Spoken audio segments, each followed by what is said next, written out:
आज सबसे पहले हम बात करेंगे अमेरिकी राष्ट्रपति डोनाल्ड ट्रंप की।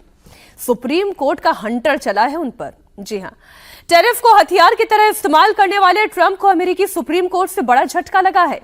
अमेरिकी सुप्रीम कोर्ट ने ट्रंप के टैरिफ को गैर कानूनी करार दिया। कोर्ट के इस फैसले से ट्रंप भड़के हुए हैं। ट्रंप सुप्रीम कोर्ट के सामने झुकने के लिए तैयार नहीं है। ट्रंप ने अब दुनिया पर एक नया टैरिफ बम भी फोड़ दिया है। ट्रंप ने दुनिया भर के देशों पर 10% एक्स्ट्रा टैरिफ लगाने का न सिर्फ ऐलान कर दिया है, बल्कि ग्लोबल टैरिफ के एग्जीक्यूटिव ऑर्डर पर भी साइन कर दिया है। सबसे पहले हम आपको सुनाते हैं डोनाल्ड ट्रंप का बयान, जिन्हें सुप्रीम कोर्ट से झटका लगने के बाद भी केवल टैरिफ टैरिफ टैरिफ ही याद आ रहा है। सुने आप डोनाल्ड ट्रंप को। In order to protect our country, a president can actually charge more tariffs than I was charging in the past period of a year under the various tariff authorities. So we can use other of the statutes, other of the tariff authorities, which have also been confirmed and are fully allowed. Therefore, effective immediately, all national security tariffs under Section 232 and existing Section 301 tariffs, they're existing, they're there, remain in place, fully in place, and in full force and effect. Today I will sign an order to impose a 10% global tariff under Section 122 over and above our normal tariffs already being charged. अब Trump दूसरे देशों को झुकाने के लिए क्या करते हैं और क्या करते आए हैं? वो केवल टैरिफ का ही तो इस्तेमाल करते आए हैं। ट्रंप सुप्रीम कोर्ट पर ही आरोप लगा रहे हैं। ट्रंप ये कह रहे हैं कि कोर्ट विदेशी हितों और विपक्ष के दबाव में आ गया है, इसलिए ये फैसला उनके खिलाफ आया है। The Supreme Court's ruling on tariffs is deeply disappointing, and I'm ashamed of certain members of the court, absolutely ashamed, for not having the courage to do what's right for our country. Foreign countries that have been ripping us off for years are ecstatic. They're so happy. And they're dancing in the streets, but they won't be dancing for long, that I can assure you. The Democrats on the court are thrilled, but they will automatically vote no. They're against anything that makes America strong, healthy, and great again. They also are a, frankly, disgrace to our nation, those justices. अब इससे लेकर यहां भारत में domestic politics कैसे unfold हो रही है, हम उस पर चर्चा करें। उससे पहले सुप्रीम कोर्ट में, वहां यूएस में जो हुआ, ये बताना बहुत जरूरी है।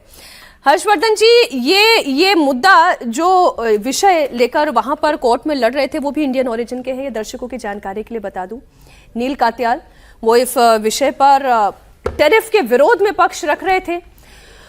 और इंटरेस्टिंग बात यह है कि वहां पर सुप्रीम कोर्ट में रिपब्लिकन्स की बहुतायत होने के बावजूद ये फैसला डोनाल्ड ट्रंप के खिलाफ आया है। आप ये भी नहीं कह सकते कि डेमोक्रेट्स का वजन इसमें हावी रहा, इसलिए ऐसा हो गया। ये तो नहीं हुआ। हर्षवर्धन जी, इतना बड़ा इंपैक्ट, क्या ये इंपैक्ट इंडो यूएस डील पर भी आने जा रहा है? नहीं, एक तो सबसे पहले अच्छा हुआ कि आखिरी में जो लाइन आपने कह दी मीनाक्षी, भारत का ट्रंप के इस जिसको कहते हैं ना कि थोड़ा सा जो अजीब सा व्यवहार है ना, उससे भारत का कोई लेना देना नहीं। भारत के ट्रेड डील का कोई लेना देना नहीं। ट्रंप ये जो कुछ कर रहे हैं, उनके दिमाग में एक अलग किस्म का एक फितूर है। वो समझ रहे हैं कि चूंकि हम टैरिफ देते हैं, दुनिया के दूसरे देश टैरिफ नहीं दे रहे हैं, यानी जिसको हम कहते हैं कि एक दूसरे के उत्पादों पर जो टैक्स लगाते हैं, उसकी वजह से अमेरिका कमजोर हो रहा है। अब अगर देखें तो ट्रंप के पास इसके बड़े स्ट्रांग टाइप के पॉइंट हैं, और अभी $164.37 बिलियन जी इतनी वसूली की है जब से टैरिफ लगाया है। लेकिन वहां के लोग पूछ रहे हैं कि भाई, who is paying this tariff? कौन लोग हैं वो? और जब वो ये पूछ रहे हैं तो उसका जवाब आ रहा है, इंपोर्टर कौन? अमेरिकी।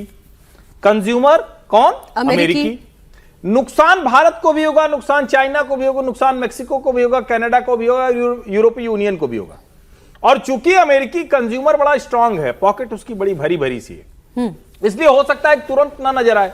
और ट्रंप को लगता है कि हम ये कर लेंगे तो हमारा इकोनॉमी का साइज बढ़ेगा, हम लोगों को अभी उनके हाथ में पैसे दे सकेंगे, जैसे अभी हमारे यहां सुप्रीम कोर्ट ने कहा ना फ्रीबी वाला, तो वो कह रहे हैं चलो ठीक है तुमको $1000 दे देते हैं, $500, ये सब वो कर रहे हैं। लेकिन अमेरिकी इतिहास में ये जो क्लॉज है IEEP, इसका किसी ने भी आज तक, जो इमरजेंसी पावर्स एक्ट है, इसका आज तक किसी ने उपयोग नहीं किया। जजेस ने पूछा भाई उसकी जरूरत क्या थी आपको? क्या कोई नेशनल थ्रेट था? क्या कोई देश अमेरिका के खिलाफ इस तरह से काम कर रहा था? सब कुछ उन प्रैक्टिसेज में चल रहा था।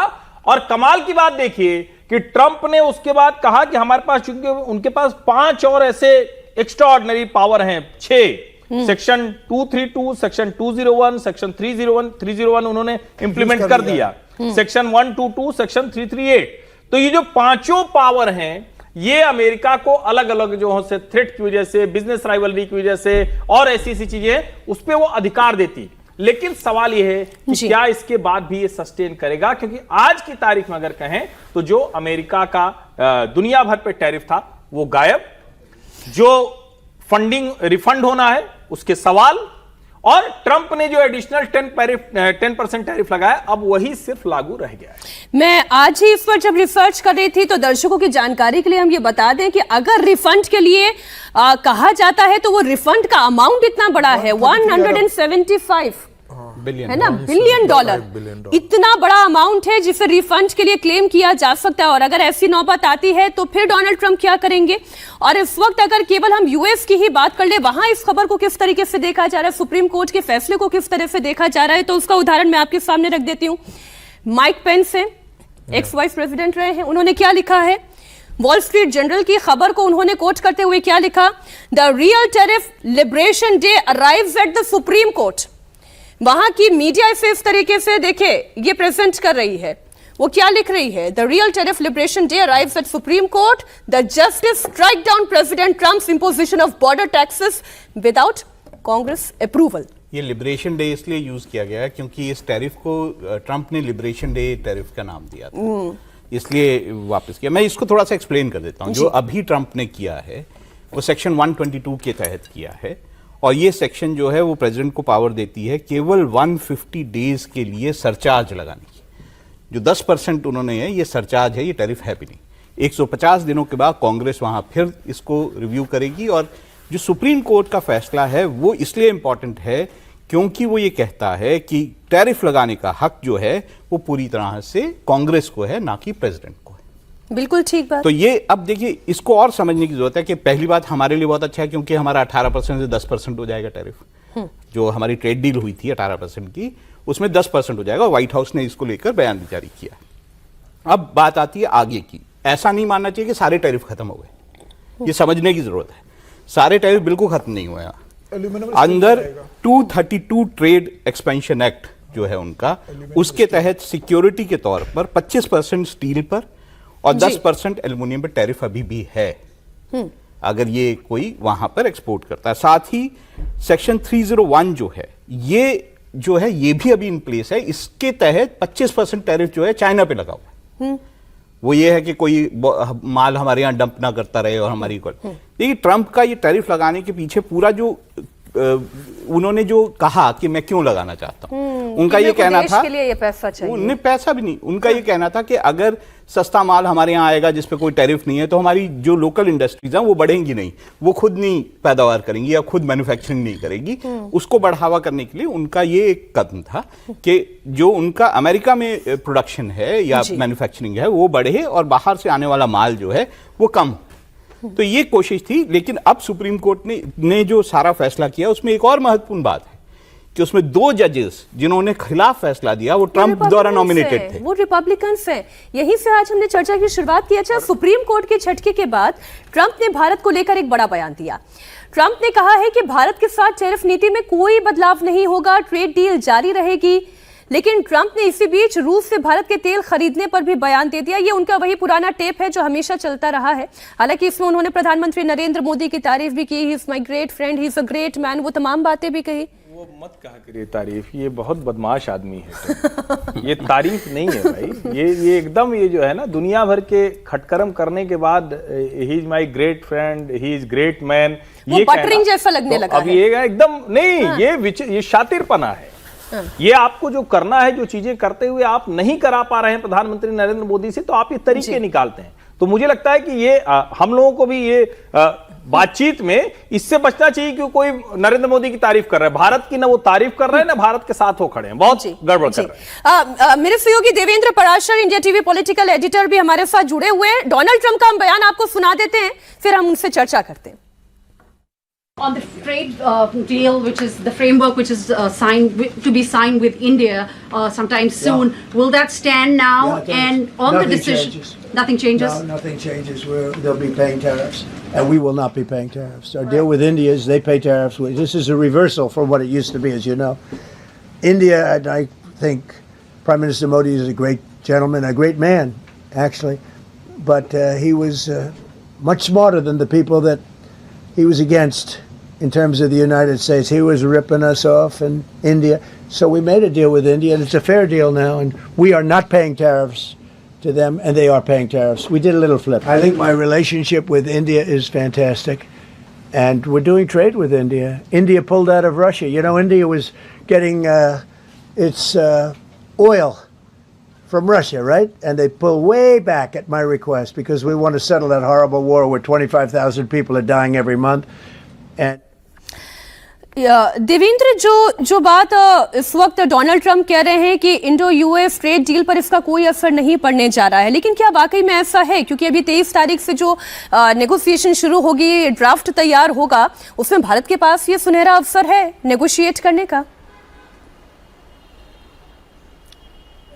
बिल्कुल मीनाक्षी, और एक ओपिनियन ये है, बहुत सारे एक्सपर्ट सरकार को ये राय दे रहे हैं कि ऐसी स्थिति में जब अगर 10% टैरिफ ही रहना हो तो क्या हमें वाकई ट्रेड डील की ज़रूरत है, 10% पे नहीं ट्रेड डील की ज़रूरत है हमें, ऐसा बहुत सारे एक्सपर्ट सरकार की राय दे रहे हैं। लेकिन उसमें दूसरी समस्या ये है कि अगर सरकार नी जर्क रिएक्शन कर दे, और नहीं पता कि क्योंकि 150 दिनों के लिए सिर्फ 10% का जो प्रावधान है, अधिकतम 15% वो सरचार्ज लगा सकते थे, 10% उन्होंने लगाया है, लेकिन नहीं पता कि 150 दिन बाद वो क्या कर देंगे। कल को पता चले कि 150% टैरिफ लगाने लगे, तो उस कंडीशन में सरकार तुरंत से कोई नी जर्क रिएक्शन नहीं देना चाहती, लेकिन एक रीथिंकिंग जरूर है इस बदली हुई परिस्थिति में। आज हमारी एक टीम निकल रही है और मंडे, ट्यूसडे, वेडनेसडे 3 दिनों का वहाँ पे निगोशिएशन होना है। जो हमारे चीफ नेगोशिएटर हैं कॉमर्स मिनिस्ट्री के, तो जॉइंट सेक्रेटरी लेवल के अधिकारी हैं, वो जा रहे हैं वहाँ पे, और 3 दिन का जो निगोशिएशन है, ये निगोशिएशन तो मुख्यतः इस बात पे था कि जो ऐलान कर दिया गया था 25% से 18% टैक्स में कटौती का, उसका इम्प्लीमेंटेशन अभी तक नहीं हो पाया था, और उसके पीछे यूएस की तरफ से हवाला ये दिया जा रहा था कि क्योंकि उसको लीगली बनाना पड़ेगा तो उस लिहाज से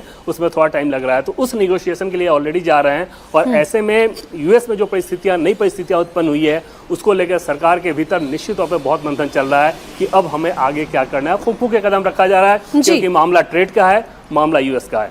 जी बहुत शुक्रिया देवेंद्र आपका इस पूरी जानकारी के लिए। और जैसा देवेंद्र बता रहे हैं कि सोमवार, मंगलवार और बुधवार यानी 23, 24, 25 ये 3 तारीखें बहुत अहम हैं यूएस इंडिया ट्रेड डील को लेकर। लेकिन रागी जी, जो ये tariff, these are not just tariff, ये सिर्फ टैरिफ नहीं है, ये आप एक ऐसा टैक्स इंपोज करने की कोशिश कर रहे थे। क्यों?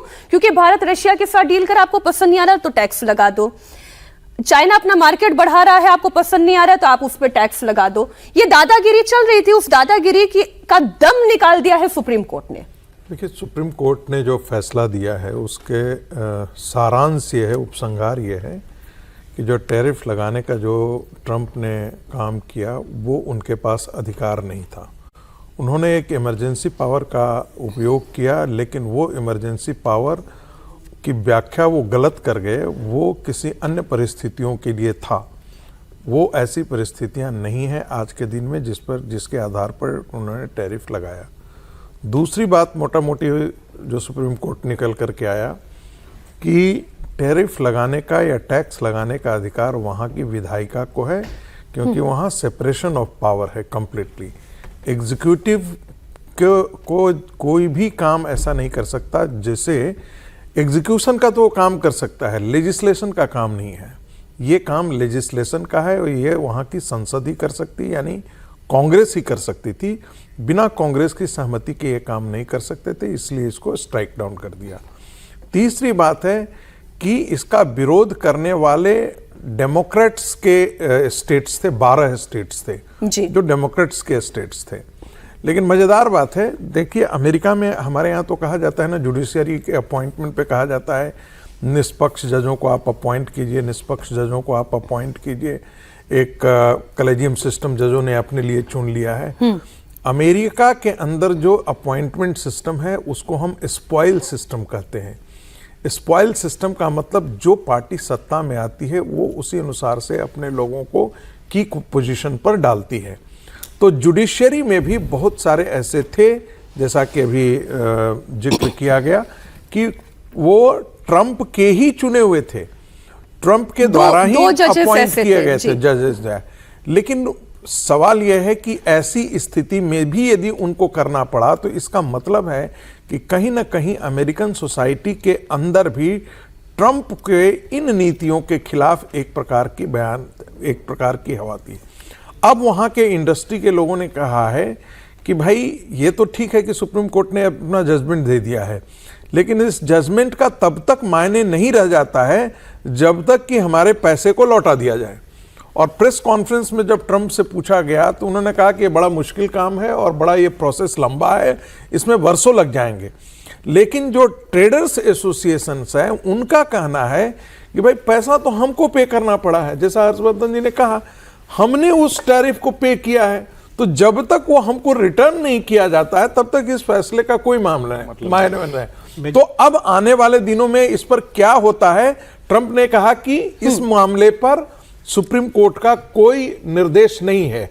तो ये एक ढंग से कह सकते हैं कि ये बहुत ग्रे एरिया में है, आज के समय ये बहुत ग्रे एरिया में है। अब रही बात कि भारत और अमेरिका के अंदर जो ट्रेड डील का निगोशिएशन है, मुझे ऐसा लगता है कि 18% पर जो निगोशिएशन की बात चल रही थी उससे 10% पर तो व्हाइट हाउस कह रहा है कि हम ले आए हैं। हाँ, 10% पर यदि आती है, पहले भी कहा जा रहा था 10% कि यदि हम लोग और थोड़ा सा पेशेंस कर रखते तो वो 10% पर आ जाता है, ये पहले से भी बात चल रही थी। तो मुझे लगता है कि अब जब निगोशिएट करने जाएंगे तो निश्चित तौर पर उनको लगेगा कि जो पुराना वाला रेजिम था वो हमारे लिए ज्यादा बेहतर था, तो वो 10% वाला रेजिम पर ही मुझे लगता है कि नेगोशिएट करने की भारत चेष्टा करेगा। मैं छोटा सा कमेंट करूंगा, सुप्रीम कोर्ट का जहां तक सवाल है ना, हमारे और उसमें बहुत फर्क है। वहां पर जो जजेस होते हैं वो लाइफ टाइम के लिए सुप्रीम कोर्ट के जज, जब तक कि डेथ ना हो जाए। जी जी जी। अच्छा, ट्रंप ने सुप्रीम कोर्ट के फैसले पर जबरदस्त भड़ास निकाली। ट्रंप ने कहा कि उनके पास किसी भी देश को बर्बाद करने का अधिकार है। सोचिए जरा, लेकिन वो $1 की फीस तक नहीं वसूल कर सकते। बयान जरा चला दे। But I am allowed to cut off any and all trade or business with that same country. In other words, I can destroy the trade. I can destroy the country. I can do anything I want, but I can't charge $1. I can do anything I want to do to them, but I can't charge any money. So I'm allowed to destroy the country, but I can't charge them a little fee. I could give them a little two-cent fee. अब ये इतना तो समझ में आ रहा है कि हाँ, यूएस का प्रेसिडेंट सबसे शक्तिशाली होता है, लेकिन he is also abided by the constitution. वो कॉन्स्टिट्यूशन से तो बड़ा नहीं हो सकता। लेकिन ट्रंप अब क्या करने जा रहे हैं, सवाल सभी के मन में यही है। अमेरिका के वित्त मंत्री ने ट्रंप का फ्यूचर प्लान बताया है, वो भी आप सुने। क्या है future plan? President Trump will always put our national security and Americans first. And as I have said before, the president has multiple tools in his toolbox. We will be leveraging Section 232 and Section 301 tariff authorities that have been validated through thousands of legal challenges. Treasury's estimates show that the use of Section 122 authority combined with potentially enhanced Section 232 and Section 301 tariffs will result in virtually unchanged tariff revenue. जो ये बात कर रहे थे वही शुरुआत में हर्षवर्धन जी हम भी चर्चा कर रहे थे। यही बात आपने बताई कि उनके पास ऑप्शन क्या है, वो उन्हीं ऑप्शंस को जो है लगातार कुरेदने की कोशिश कर रहे हैं। लेकिन इससे जुड़ी हुई अब डोमेस्टिक पॉलिटिक्स पर आते हैं। थोड़ा सा इसमें 2-3 लाइन और बोल दूं। देखिए, विद इन अमेरिका मुश्किल क्या हुई है। ट्रंप जब सरकार में आए खजाना खाली था, सरकार का जो सरकारी तंत्र होता है, एडमिनिस्ट्रेशन, उसको देने के लिए पैसे नहीं थे, शटडाउन हो गया, longest shutdown in the history of United states हुआ। वहां कंपनियां कोई तैयार हो जाएंगी, ये नेक्स्ट टू इम्पॉसिबल है। एप्पल जब शुरू में बनाती थी तो उसने अमेरिका ने में ही बनाना शुरू किया, लेकिन वहां सस्टेन नहीं कर पाई, क्योंकि अमेरिकी ना तो स्किल्ड हैं और ना अमेरिकी लेबोरियस हैं और चीप तो है नहीं, क्योंकि वो सबसे हैवी पॉकेट वाले हैं। तो नुकसान क्या हो रहा था, सरकार के खजाने में तो $250 बिलियन आ गए, नुकसान किसको हुआ? जो रोज खरीदने जा रहा है तो कह रहा भैया हमारी गैस भी आपने महंगी कर दी, हमारा ब्रेड भी आपने महंगा कर दिया, हमारा मक्खन भी आपने महंगा कर दिया, हमारा फल आपने महंगा कर दिया, तो सब कुछ महंगा हो गया, हमारी घड़ी और मोबाइल भी आपने महंगी कर दी। तो ये बहुत भयानक द्वंद्व चल रहा है अमेरिकी सोसाइटी के भीतर। एक वर्ग है जिसको लगता है कि हम इतना खजाने में आ जाएगा तो हम अपनी इकोनॉमी को बड़ा कर पाएंगे। तो मुझे लगता है ये इसलिए समझना जरूरी, कई लोग इसको सिर्फ और सिर्फ इंडो यूएस ट्रेड डील के जरिए नहीं सर, मेरे पास अभी वो डेटा नहीं है, लेकिन आज सुबह जब रिसर्च करी थी इसी मुद्दे पर तो ये समझ में आया कि वहां की जो पॉपुलेशन है उसमें भी एक सर्वे हुआ और आज की तारीख में 75 to 79% of population is not standing behind Trump. वो ट्रंप के साथ टैरिफ के मसले पर नहीं साथ खड़ी हो रही है और यही ट्रंप के लिए सबसे बड़ी चुनौती है। लेकिन विपक्ष अब देखिए क्या कर रहा है। जरा पवन खेड़ा का एक मैं बयान आपको सुना देती हूँ। पूरी दुनिया को राहत मिल रही है, सुप्रीम कोर्ट से ट्रंप को झटका मिला है, लेकिन राहुल गांधी एंड टीम अभी भी मोदी सरकार को घेर रही है, उन पर हमलावर है। आप सुने एक बयान, ये देखिए राहुल गांधी का एक। 20 तारीख को सुप्रीम कोर्ट, अमेरिका के सुप्रीम कोर्ट की जजमेंट आने वाली थी, यह बात तो भारत को मालूम थी। तो ऐसा क्या कारण है कि अचानक 2 फरवरी को प्रधानमंत्री ने डोनाल्ड ट्रंप को फोन किया और सरेंडर कर दिया और उनकी हर शर्त मान ली? उसका नतीजा ये निकला कि हमने अमेरिका की बातों में आकर, उनके दबाव में आकर रूस से, रशिया से तेल खरीदना बंद कर दिया। उनकी धमकी में आकर हमने टैरिफ ऐसा एक्सेप्ट कर लिया कि जहां हम 3% टैरिफ देते थे वहां अब हम 18% टैरिफ देने लगे और अमेरिका को हमने 0% पे ला दिया। अमेरिका यहां कुछ भी सामान भेजेगा तो कोई टैरिफ नहीं लगेगा। अब कल जो हुआ उसके बाद अब सब उछल कूद कर रहे हैं कि साहब 10% टैरिफ है। 10% नहीं है, बात है कि 3% था। अगर 18 दिन हम और रुक जाते तो हमें ये नुकसान नहीं होता। ये नुकसान इसलिए हुआ है क्योंकि नरेंद्र मोदी डरे हुए हैं। किस चीज से डरे हुए हैं, क्यों कॉम्प्रोमाइज हैं? क्या वो नरवणे वही स्क्रिप्ट है जो राहुल गांधी लिखते हैं, वो पवन खेड़ा बोलते हैं PM is compromised, India will surrender again. या इंडिया मतलब वो प्रधानमंत्री नरेंद्र मोदी के लिए सुमीर जी कह रहे हैं कि ही विल सरेंडर अगेन। वो नेगोशिएट कर ही नहीं सकते। वो 3% वाली बात कह रहे हैं कि अगर 18 दिन इंतजार कर लेते तो हम 10% पे नहीं 3% पे हम नेगोशिएट करते। देखिए, कांग्रेस से तो यही उम्मीद की जाएगी कि वो जब भी करेगी, अगर एआई समिट होती तो उसमें जिस तरीके से विरोध प्रदर्शन वो करते हैं, जिस तरीके से टैरिफ को लेकर सुप्रीम कोर्ट का जो निर्णय आता अमेरिका में, उसको लेकर उनका जो बयान आएगा। मुझे 2-3 बातों में सबसे पहले तो अमेरिका के एक जो टैरिफ पे सुप्रीम कोर्ट का जजमेंट आया है कि देखिए सुप्रीम कोर्ट ने कहा है, लेकिन किसी भी लोकतंत्र में, फिर वो भारत हो या अमेरिका हो, उसमें सर्वोच्च न्यायालय सर्वोच्च नहीं होता है, कार्यपालिका सर्वोच्च होती है, कानून बनने का अधिकार उसको होता है। और सुप्रीम कोर्ट ने निर्देश जरूर दिया है कि जो ट्रंप ने जो टैरिफ लगाया है, यह लगाने का अधिकार राष्ट्रपति को नहीं है, यह प्रतिनिधि सभा कांग्रेस को या सीनेट को है, यह ट्रंप नहीं लगा सकते। लेकिन अमेरिका के संविधान में ऐसे कई विकल्प मौजूद है ट्रंप के पास, जिसका वो इस्तेमाल कर सुप्रीम कोर्ट को पीछे कर सकते हैं। और उन्होंने जिस बात का जिक्र किया था कि मेरे पास बहुत विकल्प है, अब उस विकल्प में या तो वो प्रतिनिधि सभा में लेकर आएंगे जहां उनका बहुमत है 243, अगर देखें तो उसमें उनको बहुमत है, या वो सीनेट के 100 मेंबर्स है उसमें 53 रिपब्लिकन है, तो क्या वो वहां जाकर अपना प्रस्ताव पास कर लाएंगे? इसकी संभावना कम है क्योंकि उनको बहुत समर्थन वहां से मिल नहीं रहा है। इसके अलावा कई ऐसे अनुच्छेद है अमेरिकन के संविधान में जो इमरजेंसी में ट्रंप को अधिकार राष्ट्रपति को देते हैं कि वो लागू कर सकते हैं। तो मुझे लगता है कि ट्रंप जिस तरीके व्यक्तित्व है, तो उनसे ये उम्मीद करना कि सुप्रीम कोर्ट ने अगर कह दिया कि आपने गैर कानूनी लगाया है, आपको अधिकार नहीं है और निरस्त किया जाता है, तो ट्रंप चुपचाप बैठ जाएंगे। ट्रंप जैसा व्यक्ति जो कहता है कि मेरे डिक्शनरी में सबसे खूबसूरत शब्द टैरिफ है और मैं टैरिफ को बहुत पसंद करता हूं, तो वैसा व्यक्ति सिर्फ इस बात से शांत बैठने वाला नहीं है, वो कोई रास्ता निकालेगा।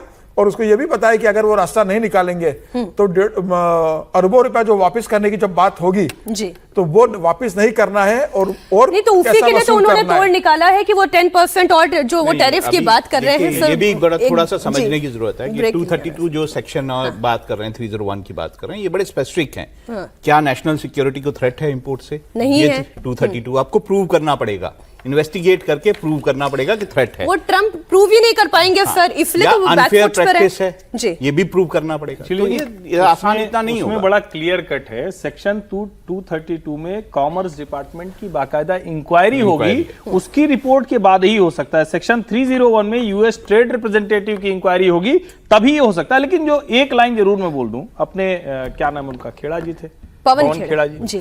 कितनी अच्छी बात कह रहे हैं कि रुक जाते तो हमें कुछ होता ही नहीं, वो 3% टैरिफ लगा रह जाता। अरे भैया एडिशनल टैरिफ ये अभी लगाया है, नंबर 1। दूसरा 3% की जब हम बात करें तो दुनिया भी वहीं पर थी। ये मतलब ये और सुप्रीम कोर्ट का फैसला क्या आने जा रहा है ये भारत को पता थोड़ी ना था कि हम पहले से वो 18 दिन का ब्रैकेट बनाकर चलते। सर एक ब्रेक के लिए मीनाक्षी, पूरी दुनिया मूर्ख थी क्या? हमें ब्रिटेन ने डील किया, यूरोपियन यूनियन के देशों ने इंडिविजुअली, जापान ने डील किया, सब बिके हुए थे, सब कंप्रोमाइज थे। मुझे लगता है क्या राहुल जी की स्क्रिप्ट में तो यही है।